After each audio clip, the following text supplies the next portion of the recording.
Assalamualaikum warahmatullahi wabarakatuh. Anak-anakku sekalian, saat ini kita sudah melewati pembelajaran 1 ya, yang sudah kita bahas kemarin, yaitu tentang sifat percaya diri Nabi Muhammad dan juga kemandirian Nabi Muhammad SAW. Pada pertemuan ini kita akan melanjutkan pelajaran 2, yaitu tentang senangnya belajar surah An-Nasr. Ya, surah An-Nasr adalah salah satu surah yang ada di dalam Al-Quran. Surah ini adalah salah satu surah di antara surah terpendek yang ada di dalam Al-Quran. Nah, surah An-Nasr ini terdiri dari 3 ayat. Ya, terdiri dari berapa ayat? 3 ayat. Dan surah An-Nasr ini menjadi surah ke-110 di dalam Al-Quran. Karena di dalam Al-Quran sendiri ada 114 surah. Ya, kalau kita mulai dari yang paling akhir, surah An-Nas, surah Al-Falaq, surah Al-Ikhlas, kemudian surah Al-Lahab, baru surah An-Nasr. Ya. Jadi surah An-Nasr adalah surah keberapa? Ke-110 di dalam Al-Quran. Nah, surah An-Nasr ini diturunkan di kota Mekah. Tapi termasuk bagian dari surah Madaniyah. Apa itu surah Madaniyah? Ya, surah yang diturunkan oleh Allah ketika Nabi telah hijrah ke Madinah. Kok bisa surah An-Nasr dikatakan sebagai surah Madaniyah, tapi turunnya di Mekah?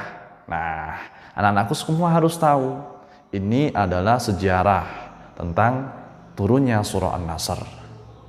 Walaupun ada beberapa pendapat yang mengatakan bahwasanya surah An-Nasr juga termasuk surah Makkiyah. Tapi pendapat yang paling kuat mengatakan bahwasanya surah An-Nasr adalah surah Madaniyah.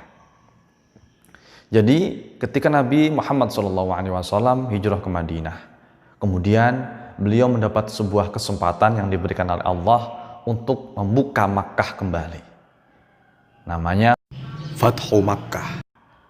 Pembukaan, pembebasan kota Mekah. Jadi ketika itu Nabi Muhammad SAW berada di Madinah. Kemudian beliau pergi ke Mekah untuk membebaskan kota Mekah yang pada saat itu dikuasai oleh kafir Quraisy. Nah, dari sinilah kemudian surah An-Nasr turun. Ya, bisa dipahami anak-anakku sekalian? Berarti Nabi pada waktu itu berada di mana? Berada di Madinah, sudah berada di Madinah. Beliau sudah hijrah ke Madinah. Lalu untuk apa ke Mekah? Tujuannya untuk membebaskan kota Mekah yang pada saat itu dikuasai oleh orang kafir Quraisy. Nah, di dalam surah An-Nasr ini ada janji Allah untuk memberikan kemenangan kepada umat Islam. Nanti kita bahas satu persatu ayatnya ya. Setelah Nabi Muhammad SAW pergi ke Mekah untuk membebaskan, untuk membuka kembali kota Mekah, biar umat Islam bisa beribadah haji, bisa berumrah, bisa bermuamalah, jual beli lagi antara penduduk Mekah dan Madinah, maka terjadilah peristiwa besar yang bernama Fathu Makkah. Nama surah An-Nasr itu diambil pada ayat pertama. Ya, Bapak bacakan sebentar, boleh diikuti dari rumah masing-masing. A'udzu billahi minasy syaithanir rajim. Bismillahirrahmanirrahim. Idza jaa nasrullahi wal fath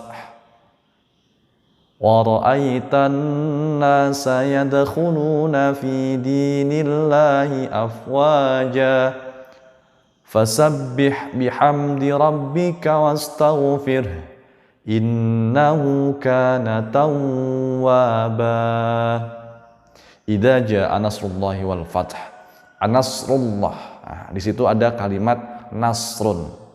Nah, nama surah An-Nasr diambil dari ayat pertama tadi. Idza jaa nasrullah. Apa arti An-Nasr? Artinya adalah pertolongan. Pertolongan dari siapa? Sebagaimana dijelaskan dalam ayat 1, idza jaa nasrullahi wal fath, yaitu pertolongan dari Allah Subhanahu wa taala, wal fath, dan kemenangan, pembukaan kota Mekah. Nah, ini janji Allah. Akhirnya umat Islam diberikan kemenangan dan berhak kembali untuk menguasai kota Makkah. Yang pada saat itu haji sempat dilarang, umrah juga dilarang oleh orang-orang kafir Quraisy. Nah, pada momentum ini, pada saat inilah umat Islam kembali mendapatkan kebebasan dalam berhaji, kembali mendapatkan kebebasan untuk berumrah. Kemudian ayat kedua menjelaskan tentang وَرَأَيْتَ النَّاسَ يَدْخُلُونَ فِي دِينِ اللَّهِ أَفْوَاجًا. Dan engkau akan melihat orang berbondong-bondong masuk dalam agama Islam. Apa itu berbondong-bondong? Berbondong-bondong itu bersama-sama. Jadi jumlahnya sangat banyak sekali. Ya, sebelum kota Mekah dibuka, sebelum kota Mekah dibebaskan, orang Mekah itu masih ragu, masih takut untuk memeluk agama Islam. Karena pada saat itu Mekah masih dikuasai oleh kafir Quraisy. Namun setelah Mekah ini dibuka, orang tidak ragu lagi.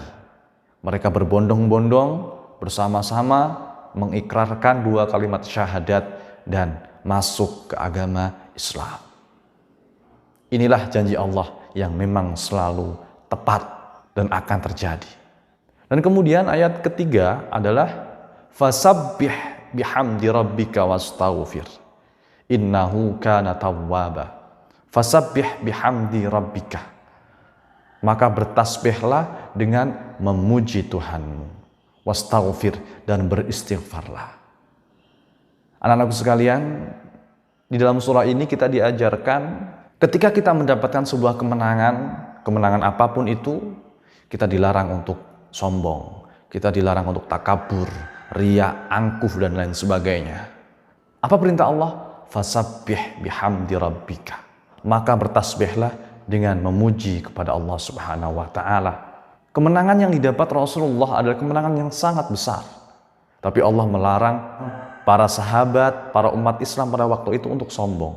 Mereka dianjurkan, mereka diperintahkan untuk bertasbih kepada Allah, memuji Allah, dan juga beristighfar kepada Allah. Kenapa?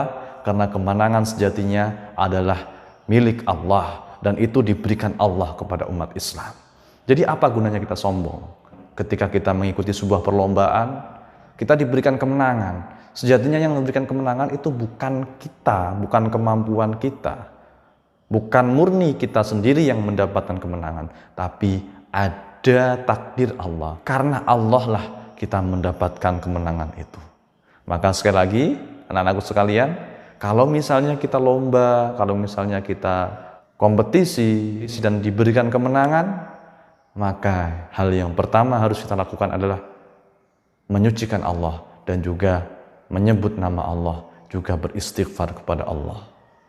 Hal yang pertama yang harus kita lakukan adalah menyucikan Allah, memuji kepada Allah, dan juga beristighfar kepada Allah. Masya Allah, inilah ajaran yang ada di dalam surah An-Nasr. Kita tidak boleh sombong, euforia, berlarut-larut dalam kemenangan itu sendiri. Pada saat yang sama, justru kita melupakan Allah Subhanahu wa taala yang sejatinya memberikan kemenangan itu.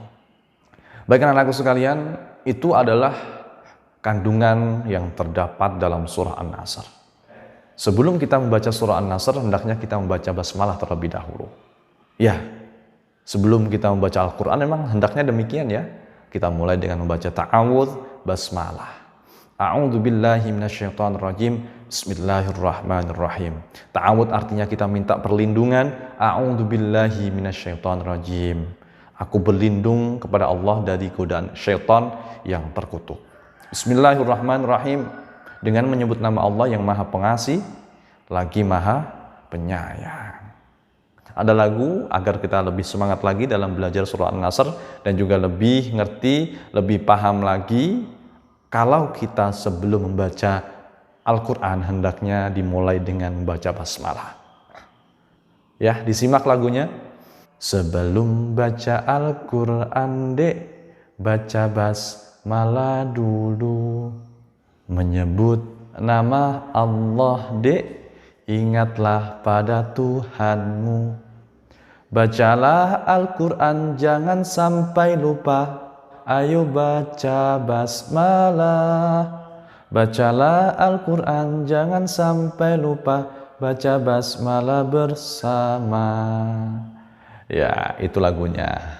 Ya, jadi sebelum membaca Al-Quran, hendaknya kita membaca basmalah terlebih dahulu. Ya, mungkin cukup sekian video pembelajaran dari Bapak. Semoga kalian semakin cinta Al-Quran, semakin senang membaca Al-Quran, dan semakin menumbuhkan rasa cinta kita kepada Al-Quran. Ya, tetap semangat, tetap membaca Al-Quran di rumah, tetap semangat belajar di rumah, dan jangan lupa untuk terus belajar Al-Quran. Ya, jangan lupa dipelajari bab 2, pelajaran 2 tentang surah An-Nasr. Nah, demikian video pembelajaran dari Bapak. Kurang lebihnya mohon maaf. Assalamualaikum warahmatullahi wabarakatuh.